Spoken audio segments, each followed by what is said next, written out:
So, the first mantra of Mandukya Upanishad talks about Om. So, it says that Om is Akshar, and it says Idam Sarvam, whatever is here, everything here, Idam Sarvam, everything here. And then it says Upvyakhanam. Upvyakhanam we can say as description. So everything here as described is made up of that akshar. What akshar? Om. So this is the first line. So here it talks about, it is trying to describe Om, and Om is that fundamental element which creates this whole manifestation, this whole world. Whatever is expressed, manifested, experienced in this world has the fundamental element, fundamental akshar as Om. So we represent it as Om. So like akshar is like the letter in any language, like the smallest entity which cannot be further broken down, and which is the smallest and finest thing, element, and combination of which words, sentences, and the whole language is developed. Similarly, Om is that akshar which is the undivided entity, which cannot be further broken, finest thing and element, and with which the whole manifestation is created. So for the sadhaks, it's an important sutra pointer, in the sense that if somebody is seeking the truth, one tries to figure out what is the basis of this whole manifestation and world. What is going on? What is the basis? Because as we see, one cannot find out, one cannot see normally just looking at the world and the objects that what is going on. So it is giving a direction in that sense that Om is that element. So a sadhak, whenever recites Om, says Om, so the practice becomes, one brings the attention, whatever is being experienced, one try to see with the attention, one try to explore with attention. What is the basis of that experience? What is the basis of that manifestation? What is the basis of that substance? What is the basis of what is being experienced through senses? So this is an important orientation for sadhaks. So when we look at any object in this world, when we sense anything in this world, so we see that, we try to explore that, try to figure out that in a way that what it is made up of. So but as we have studied in scientific language, in science, that everything is made up of atoms, electrons, protons, neutrons, etc., etc., and then further to the quarks. So one can stop there and one can say, oh, science has figured it out, and the whole world is actually a combination of atoms, electrons, protons, etc., etc. But a sadhak does not stop there. Why? Because when one understands this, when gets the knowledge that everything is made up of atoms, it doesn't actually bring the truth. In a way it is the truth, but it does not say anything about the, as if the cause, as if the reason of the existence. Still, it does not solve that mystery. So, sadhak does not stop there. Although science further says that every element, every thing, mass, is further made up of energy. So, we have equal to mc square. So if you go deeper in science, we say that in a way, fundamentally, everything is made up of energy. But sadhak is still not satisfied because energy is still experienced through senses, measured through some external devices which you come to know through your senses. And one just get to know, okay, this is it. But for a sadhak, is there any experience? No. It's just a mental knowledge. It does not bring any experience, does not bring any change. It does not satisfy. This information does not satisfy. So sadhak has to go deeper. So whatever is here, idam sarvam, we still try to figure out the fundamental cause, fundamental basis of this creation of the world. So which we call as home. So this is the turning point for sadhak. Till now, the whole orientation has been outwards, that whatever is experienced, how it is made up of. Now the question is no more what element with which it is made up of. Question becomes, what is the basis of origin of this? What is the basis of creation of this? So in a way, Om is not the element with which the world is made. So it's not an object, it's not a substance, it's not anything which can be sensed through our senses. So that is very important to understand in this sutra, that so when we try to figure out, we try to explore Om, we don't look at Om as any external entity, any object which can be experienced through senses, because we are not looking at as the finest, we are not looking at the particles with which the world or object is made up of. We are looking of as if the cause of creation. So in a way, Om is the cause, fundamental cause of this whole world. So the direction changes here. So what is the cause? What is the perception of this world? So the direction moves towards perception. As in our tradition, it is said that consciousness is the basis of Chaitanya is the basis of this world. So everything is manifested, created in that consciousness. So that's a very different orientation. Right now, this is not our experience. So, but great sages and rishis have said that. So we believe that, but right now it's not our experience. So we don't need to agree to it, but we don't need to disagree to it also. So we are open for experience. So the sadhana direction is towards that now. Now we are looking towards that experience. We do the sadhana so that we can have that kind of experience. So that is a fundamental orientation. So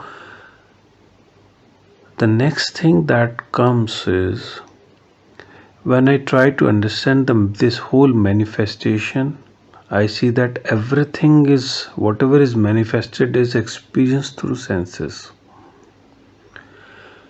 So if I don't sense anything, it's not an experience, it does not exist for me. So in a way, whatever is experienced through senses, that only exists for me, idam sarvam, that only is there. Which is not experienced, which is not sensed, does not exist for me. So that's a fundamental shift in the direction of search in sadhana. So then whenever I look at any object, I look try to figure out what is the fundamental basis of that perception, how I perceive, how I see the things, how I what we say, what is the world for me in a way. So exploring that, observing that becomes the direction. That's an important turning point. So whenever one says Om, so Om in a way can be more like a symbol and expression through which reminds us of that fundamental element, fundamental cause, perception. And in another way, whenever we look for that fundamental element, we can recite Om to as if maintain that search, as if anchoring that search, to remember this question, this query, this exploration.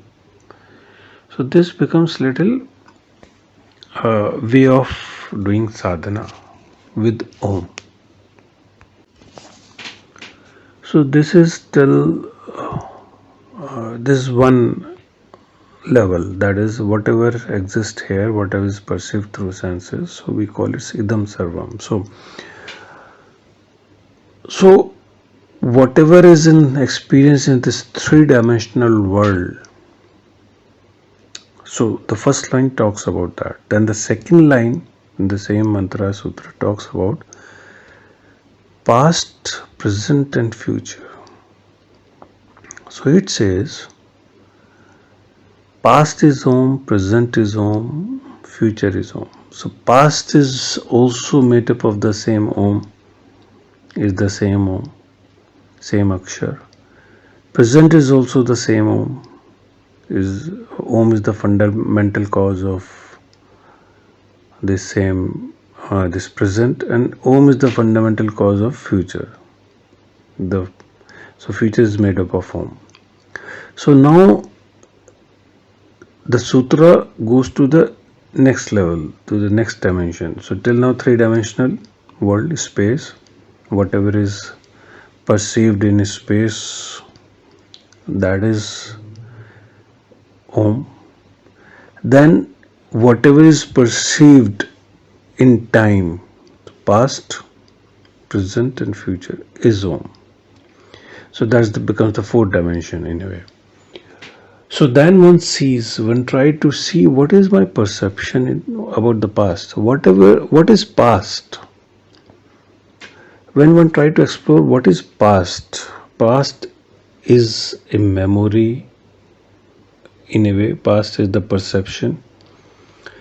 Future has not yet come. Future is also perception, in a way imagination. If we look at in other terms, whatever was experienced in past, whatever will be experienced in future, whatever is experienced now in present, everything is Om. So when a sadhaks try to see in this way at the whole dimension of time, past, present, future, and really try to explore what is past, what is future, what is present. Present becomes past, future which is about to come becomes present, and then the present becomes the past. So everything is moving in a way, shifting. So whatever is there exists. What exists actually, right? If you try to question that, if you try to explore that, what exactly exists? What is the existence? So something exists. We call as sambhutyam, as we studied in Ishavasya Upanishad. Whatever is existing, experienced. It was not there earlier. So something exists, something was not there, something is there now, and in future sometime in future it will not exist again. So because everything is changing and nothing is permanent. So when we see further into that dimension, that something which idam sarvam, whatever is there, was not there earlier, will not be there in far future. So what is this? So what exists, sambhutyam? What does not exist, asambhutyam?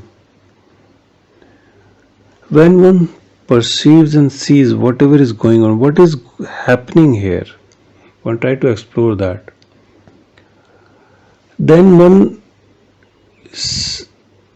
move to the point or seek to the point that on this sutra is trying to say is that everything has a fundamental cause of Om. Everything has a fundamental element Akshar as Om. So something is common, something is fundamental which is continuing in everything in every time. That element is Om. That need to be seen, that need to be experienced, that need to be captured in a way. That is the sadhana towards which, that is the aim or direction of the sadhana. So that is an important shift. So if I see past is my perception, present is my perception, future is my perception. I am common in every experience. And I am perceiving everything the way I am perceiving. Then the question becomes, I am common in everything and I am same in everything. I am present everywhere. So how this world is being perceived by me, I. And this I is actually projecting everything. For example, if in sleep I don't perceive anything, for me in sleep there is no future, past, present. But when I am awake only, then only future, past, present are there. Everything exists, is perceived. So that's a very, very important direction. And actually, in a way, this is what is being explained in further mantras, like when I am awake, when I am asleep, dreaming, and when I am in the deep sleep where there is no dream. Jagrat, Swapna, and Sushupti. So this is what is going to be explained in further mantras. So that is the direction. That is towards which one try to explain. So this sutra says that whatever exists is Om, in past, present, future is Om, and beyond that is also Om. So here is the third line, and which gives the direction. So the direction is not just in existence, sambhutyam, but asambhutyam, which does not exist, is also Om. So if one looks deeply, what does not exist? What does it mean not to exist anymore, not to have an existence? So similarly, everyone before taking birth, where was one? Where am I? Where was I? Now when I am in alive, have taken birth, where am I? And when I die, after that, where will I be? I will not exist. So in not existence also Om is there. So that gives a very fundamental sense of existence, and that gives the direction of Om. But it's not easy to capture, it's not easy to explore this thing, because this requires a kind of an attention, a final attention which can stay with this question, which can turn around. And right now our attention is more like, I see something, I am watching movie, then I have to complete the movie, then I can explore the things. Sometimes I read these books and then I try to explore, but most of the time my attention is taken and consumed by the worldly activities, totally lost in that. So I don't have finer attention, particularly where more emotional situations are there, where I become totally engaged. My attention is totally lost there. So then at that time, if somebody says that, okay, say Om and withdraw your attention, what is called as Pratiprasav in Patanjali Yoga Sutra. So withdrawing my attention, bringing it to myself and seeking Om, trying to figure out, trying to explore Om. So it's very difficult because my attention is not free. I am not free.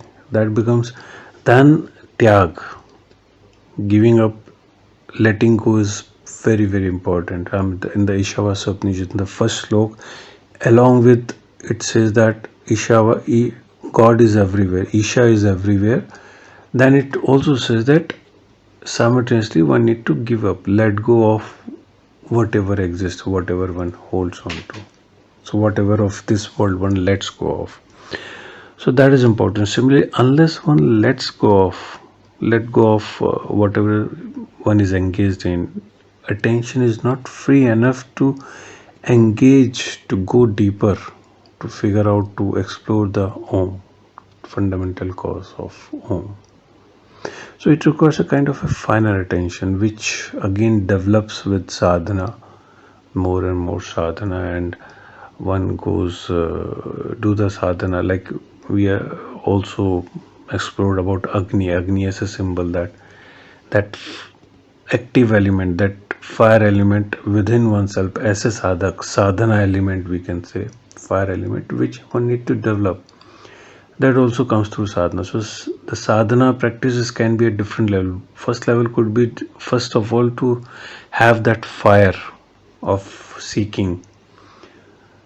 Once that fire is there, then the attention becomes finer, and with that finer attention, one can stay with the questions, one can stay with that seeking, and one can stay with that questions with like exploration of Om, and then one actually can go deeper, can dive deeper. Here, important point that need to remember also is that, so when we say that letting go or give up, it does not mean that I give up the world physically, because I cannot.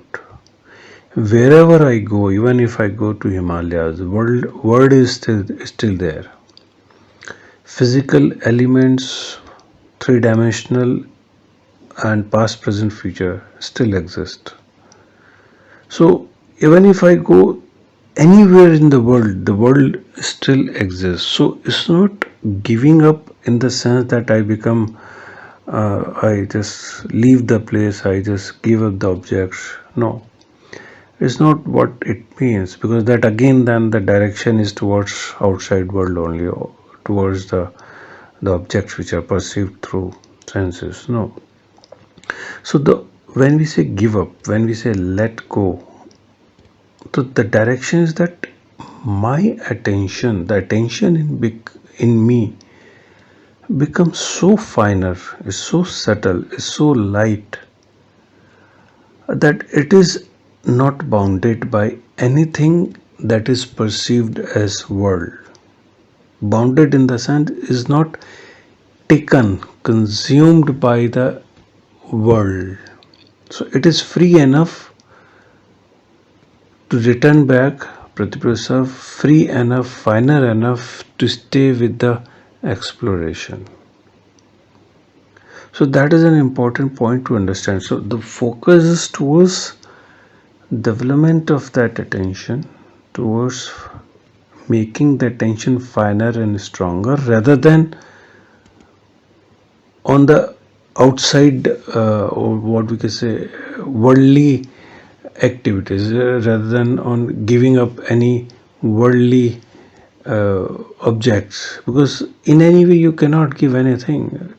If you have to give, basically, if you, till the time you are in body, in this physical body belongs to this world. Unless I see this body also as perception,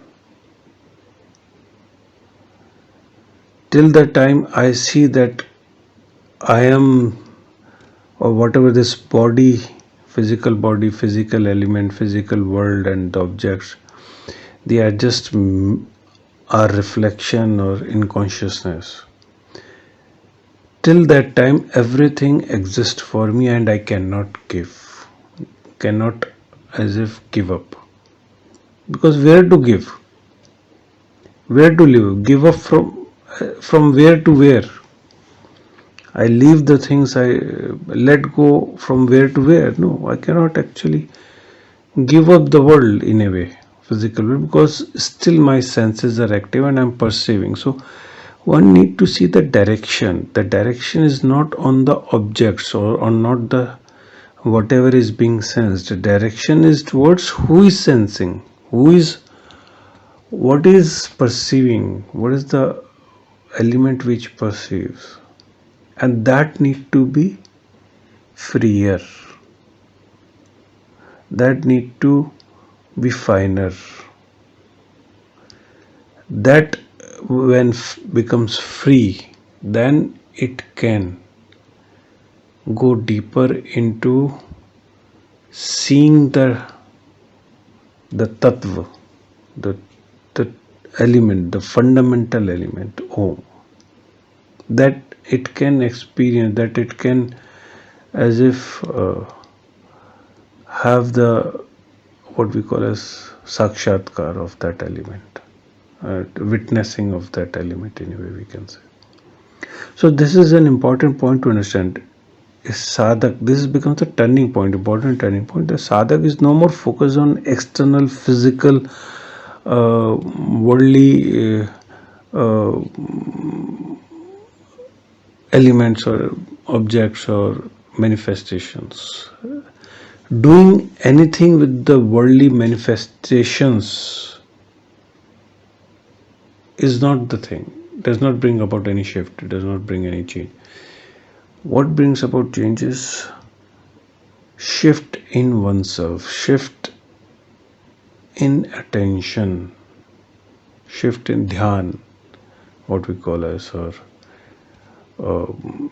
that element, that finer element, that active element, generation, development of that active element, which is freer and which can actually seek.